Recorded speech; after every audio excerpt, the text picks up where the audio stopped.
ഷോപ്പിങ്ങിന് പോയാലോ? നമ്മുടെ കാർത്തികിന്റെ ബർത്ത്ഡേ ആണ്. അപ്പോൾ കുറച്ച് സാധനങ്ങൾ വാങ്ങാൻ പോയിട്ട് വരാം. ഒരു കാര്യം പിന്നെ ഇവരൊന്നും നേരത്തെ പറയില്ലല്ലോ. 6:30 ആയപ്പോഴാണ് പറയണേ 7 മണിയൊക്കെ ആകുമ്പോൾ ഇവർ ഭക്ഷണം കഴിക്കാൻ വരുന്നത്. പിന്നെ എല്ലാവരും മഹാരാഷ്ട്രക്കാരായിരുന്നു. ചോദിച്ചത് മസാല ദോശയായിരുന്നു. അപ്പൊ അത് വലിയ പാടില്ലാത്തത് കൊണ്ട് വിചാരിച്ചു ഓക്കെ സെറ്റാക്കാം.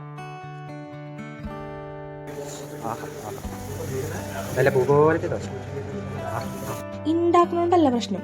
ആകെയുള്ളൊരു പ്രശ്നം എന്താ വെച്ചാൽ പാത്രങ്ങളില്ല.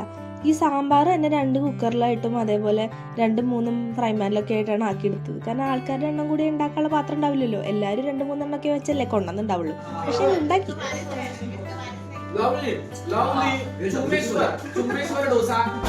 ഇത്രയും തിരക്ക് പിടിച്ച് ദോശ ഉണ്ടാക്കുന്നതിന്റെ ഇടയിൽ ബർത്ത്ഡേക്കാരന് ഒരു ആഗ്രഹം അവനൊരു ദോശ ഉണ്ടാക്കുന്നത്. പിന്നെ അവൻ ദോശ ഉണ്ടാക്കുന്നതാണ് ഈ കാണുന്നത്.